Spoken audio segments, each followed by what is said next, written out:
Hi! Kamusta kamo tanan? Ang ngalan ko si Adrian, mastoryahanin naman kita parte sa pahamot. Ini nga pahamot nga luya ko istorya sa inyo subong, tawag siya Colonia Intensa for Men. Iyan ni siya ni Aqua de Parma.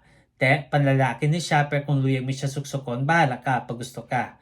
Kag, o de Cologne ni siya, buta melon layo pa lang, masimutan ka na. Ano ni siya klase nga pahamot?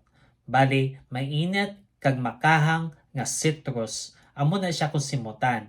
Angay siya sa mainit nga panahon. Ang temperatura nga para siya is between 70 to 90 degrees Fahrenheit o kung 21 to 32 degrees Celsius.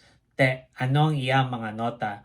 For the top, we have Calabrian bergamot, ginger, cardamom, kag Sicilian lemon. Ang Calabrian bergamot, mahamot nga citrus nga may pagkapait, kag parat nga elegante kung simutan. Tapos ginger, luya nga gapakalam sa imo nga ilong. Cardamom nga pampakahang, kag Sicilian lemon nga maaslom nga citrus.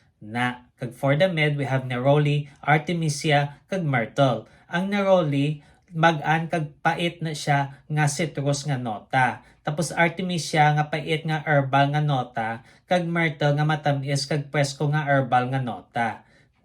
Kag for the base, we have leather, cedar, benzoin, musk, kag patchouli. Ang leather, paha kung simutan. Cedar nga mahamot nga kahoy, benzoin nga mainit na siya nga dumi pagka vanilla kung simutan, musk nga gadakop sing hamot para hindi magtututudo lapta, kag patchouli nga madulom kag matamis nga dumi pagkaduta kung simutan. Kabay pa nga namian kamo sini nga pahamot. Kag kung may ibang pa kamo mga pahamot nga luyag istorya sa akon, ibilin lang sa comment section sa dusunuman. Bye-bye!